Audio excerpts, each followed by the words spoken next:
할렐루야. 자, 1일 말씀 나눔 함께 시작하겠습니다. 오늘 우리 주시는 하나님의 말씀은 마태복음 4장 18절에서 20절 말씀입니다. 자연스럽게 내려놓는 방법이라는 제목으로 주의 말씀을 나누겠습니다. 본문 말씀입니다. 갈릴리 해변에 다니시다가 두 형제 곧 베드로라 하는 시몬과 그의 형제 안드레가 바다에 그물을 던지는 것을 보시니 그들은 어부라. 말씀하시되 나를 따라오라. 내가 너희를 사람을 낚는 어부가 되게 하리라 하시니 그들이 곧 그물을 버려두고 예수를 따르니라. 아멘. 우리의 인생은 나그네 인생길입니다. 그저 지나가는 길입니다. 그러니 우리는 헛된 것을 붙들려는 욕심을 내려놓는 방법을 찾아야 합니다. 하나님이 아브라함에게도 땅을 주신다고 하고선 결코 머물 땅을 허락하지 않았습니다. 그래서 아브라함은 평생 이곳저곳을 돌아다니면서 그 삶을 마감합니다. 왜요? 나그네 인생임을 알게 하기 위해서입니다. 이 땅을 떠날 사람이라는 뜻입니다. 사는 날 동안 하나님만을 의지하라는 뜻입니다. 그러니 우리는 내려놓는 방법을 알아야 합니다. 내가 소유한 모든 것이 하나님의 은혜이며 내가 누리고 있는 평안도 모두 하나님이 선물로 주신 것입니다. 그런데도 더 많이 붙들고 싶은 것은 아마도 인간의 교만한 마음인가 봅니다. 더 가지고 싶고 더 누리고 싶고 더 오래 살고 싶어 합니다. 그래서 믿음으로 산다는 것은 더욱 어려운 것입니다. 오늘 성경에서는 믿음으로 그 모든 것을 자연스럽게 내려놓는 사람들이 있습니다.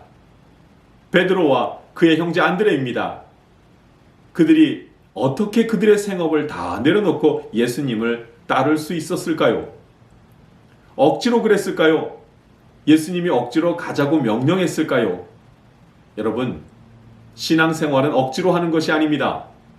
억지로 한 사람은 모두 곧 하나님을 떠나고 맙니다. 그러면 어떻게 그렇게도 빨리 다 내려놓고 예수님을 따라갔을까요? 그것은 그들이 예수님의 진짜 모습을 보았기 때문입니다. 예수님이 하나님의 아들임을 알아차렸기 때문입니다.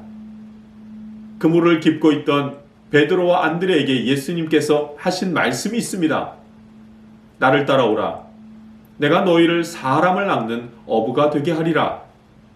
이 말씀을 들을 때 말씀에는 권위가 있었습니다. 세상과는 다른 소망이 담겨 있는 것을 알 수 있었습니다. 그래서 그는 말씀을 듣고 바로 모든 것을 내려놓았습니다. 내게 무엇이 소중합니까? 나는 지금 무엇을 준비하고 있습니까? 그리고 무엇을 기대하면서 살아가고 있습니까? 사랑하는 성도 여러분, 내려놓으려고 억지로 애쓰지 않아도 됩니다.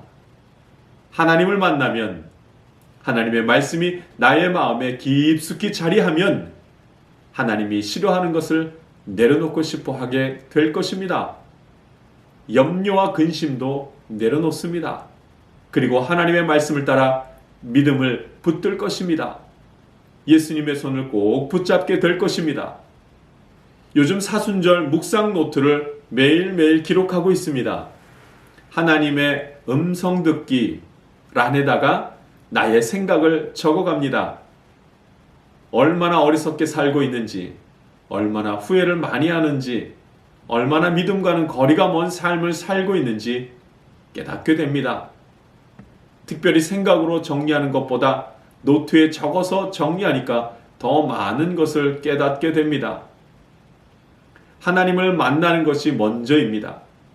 하나님을 가까이 하는 것이 먼저입니다. 내가 하나님을 가까이 하면 그 거룩한 빛이 나를 비출 것입니다. 그러면 나도 모르는 사이에 내가 세상을 사랑하여 소중하게 생각했던 그 모든 것들을 쉽게 내려놓을 수 있을 것입니다. 하나님이 소중하게 생각하는 것을 붙들고 내가 욕심냈던 것을 내려놓는 것입니다. 신앙은 억지로 하는 것이 아니라 자연스럽게 벌어지는 일입니다. 스스로 하는 것이 가장 능력이 있기 때문입니다. 내려놓음은 내려놓는 일에 집중할 때가 아니라 하나님을 만날 때 일어나는 가장 자연스러운 믿음 생활입니다.